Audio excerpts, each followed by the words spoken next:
안녕하세요. 남자TV 이준석입니다. 네, 오늘은 김건희 항소심 판사가 세상을 떠난 거에 대해서 한번 얘기를 해보려고 합니다. 들어가기에 앞서서 제 얘기가 무조건 맞다 이런 거 절대 아니고 여러분들이 다양한 의견 있으시면 댓글로 남겨주시기 바랍니다. 그리고 어떤 분께서 계속 저한테 뭐 어떤 연예인 닮았다 이런 얘기를 하는데 저를 나락을 보내려는 그런 술수가 아닌가라고 생각을 합니다. 네, 그러니까 저를 제발 나락을 보내지 마시고 애초에 떡상을 하지도 않았기 때문에 뭐 떡락도 없는데 그럼에도 불구하고 저를 계속 수렁에 빠뜨리려는 그런 시도를 하지 말아주시기 바랍니다. 네, 어쨌든 영상 봐주셔서 감사하고요. 네, 김건희 여사의 2심 신종호 판사가 숨진 채 발견됐다고 하는데요. 유서에는 스스로 떠난다라고 하고 있습니다. 근데 이제 상소심 판사가 더 형을 무겁게 선고를 해버렸죠. 서울 출신인 신종호 판사는 서울 상문고, 서울대 사법학과라고 하면은 이제 법학과를 들어가서 공법학과와 사법학과 이렇게 둘로 나뉘는 걸로 알고 있습니다. 상문고면 지금도 명문이죠. 강남에 있는 8학군 중에 하나고 서울대 법학과를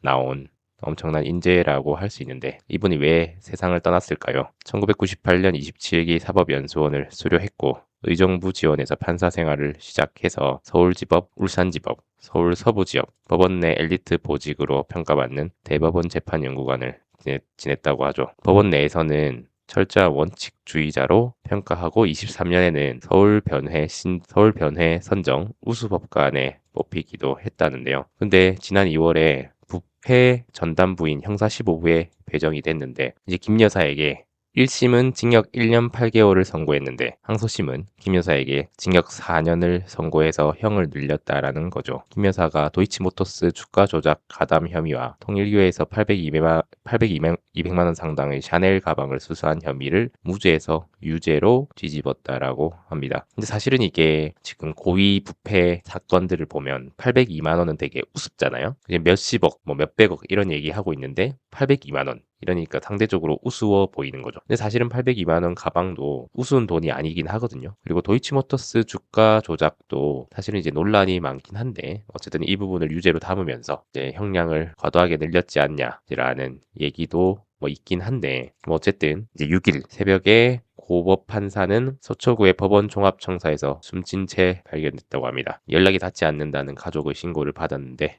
경찰과 소방은 심판사를 발견하고 병원으로 이송을 했는데 끝내 숨졌다고 합니다. 형사에서 추락한 것으로 추정했다고 하는데요. 이제 몸을 투신을 했다라는 것인데, 근데 이제 댓글을 보면은 이제 굉장히 이제 많은 사람들의 반응이 있습니다. 사실 이제 뭐 판사, 의사, 변호사, 뭐 고위공무원 이런 사람들이 되게 부러워 보이지만 어떻게 보면은 땅을 밟고 사는 것이 이제 굉장히 안전한 일이고 마음의 평안을 가져온다는 것을 이제 여실히 드러내고 있습니다. 사실 굉장히 쉽지 않은 거죠. 판결을 한다는 게 어떻게 보면은 굉장히 마음의 중압감을 느끼게 되는 것 같습니다. 뭐 저도 뭐 학교 다닐 때 뭐 소송을 했었는데요. 제 유급 관련해서 이제 소송을 한번 한 적이 있었는데 이제 메디컬이나 로스쿨 같은 경우에는 한 과목만 F를 받아도 유급을 받는 제도가 있습니다. 무슨 얘기냐면은 한 과목에서 F가 나오면 한 학년 전체 수업을 다시 들어야 돼요. 그런 학칙이 있는데 한 과목에서 제가 59점이 나와서 이제 F를 받게 됐는데 근데 그 문제라는 게 사실 좀 주관적인 측면도 있잖아요. 이제 교수님께서도 사람이기 때문에 완벽하게 문제를 낼 수는 없죠. 이제 그래서 보통은 교수님들께서 55점에서 뭐 59점 사이다라고 하면 뭐 그냥 조금 점수를 보정해 주기도 하고 그리고 실제로 문제가 뭐 완벽하지 않은 측면이 있긴 하니까요. 물론 뭐 제가 공부를 열심히 안 했다는 것도 뭐 맞는데 뭐 저공 비행을 한 것도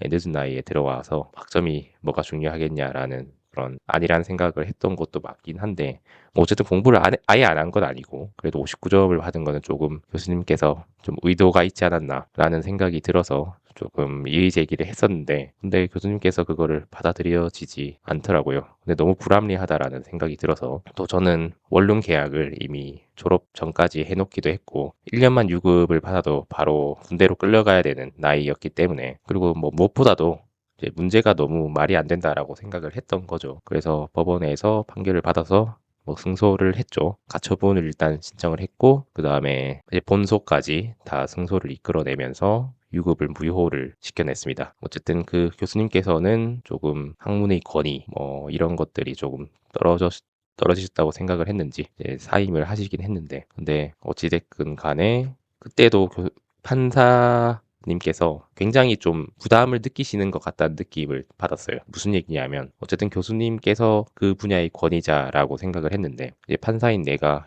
과연 이런 판결을 내릴 그런 위치에 있는가, 뭐 그런 거에 대해서 이제 굉장한 좀 부담을 느끼시는 것 같았습니다. 그래서 이런 고위 정치인들 부패 사건이나 기업인들 부패 사건 같은 경우에는 엄청나게 많은 부담을 가질 것 같긴 해요. 근데 그런 부담을 이겨내고 원칙주의자로 평가를 받는 이분이 이제 투신을 했다. 굉장히 쉽지 않은 내용이죠. 그래서 보면은 이제 댓글에는 뭐 지금 정부의 압력으로 사실과 다른 유죄를 선고할 수밖에 없었다. 이에 따른 자괴심으로 극단적 선택을 했다. 뭐 이런 얘기도 있는데, 모든 사람은 자신만의 고민과 어려움을 품고 산다. 누군가의 죽음을 조롱하지 말자. 이런 얘기도 있고, 판사가 왜 목숨을 거두었냐. 소신껏 판결하면 되지. 이런 얘기도 있고, 이제 부패한 판사, 뭐 이런 얘기도 있고, 네, 정말 엄청난 사건이었던 것 같습니다. 누구의 탓이냐? 이 댓글에서는 이제 서로 상대방을 공격하기 앞서고 있죠. 이제 소위 얘기는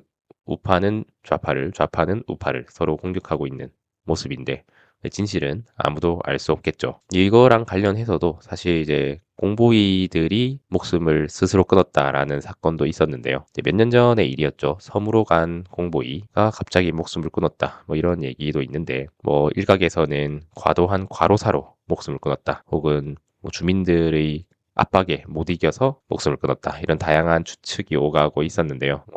저도 1년차 때 섬에서 근무를 했었는데, 이제 그때 당시에 어떤 방송 작가님께서 연락이 오긴 했어요. 그래서 이제 섬에서 근무하는 공보위에 대한 드라마를 만들고 있다. 이런 얘기를 하기도 했었는데요. 그래서 이렇게 열악한 곳에서 일을 하시는 분들이 조금은 공감이 된다라고 생각은 하는데요. 물론 이제 제가 비할 바는 못 되지만요. 그래서 역시 세상은 공평한 부분도 있는 것 같습니다. 높은 자리에 가면 이제 수많은 압박들이 있을 텐데, 이제 그런 압박을 느끼지 않고 하루하루 살아가는 것도 이제 굉장한 행복이라는 생각이 들긴 하네요. 뭐 어쨌든 뭐 누가 이런 일을 저질렀다 뭐 이런 거는 도저히 알 수 없는 부분이긴 해요. 근데 역시 판사라는 직업도 사실은 이제 어제까지만 해도 판사는 책임을 지지 않는 그런 직책이 아닌가라는 생각을 했는데, 또 어떻게 보면 엄청난 압박과 고난에 시달리는 직업이 아닌가라는 생각이 들고 있습니다. 네, 일단은 뭐 요 사건도 참 안타까운 사건이긴 한데, 고위공무원이나 기업인들 이런 굵직굵직한 사건들을 담당하는 검사, 판사, 변호사, 그리고 정치인들,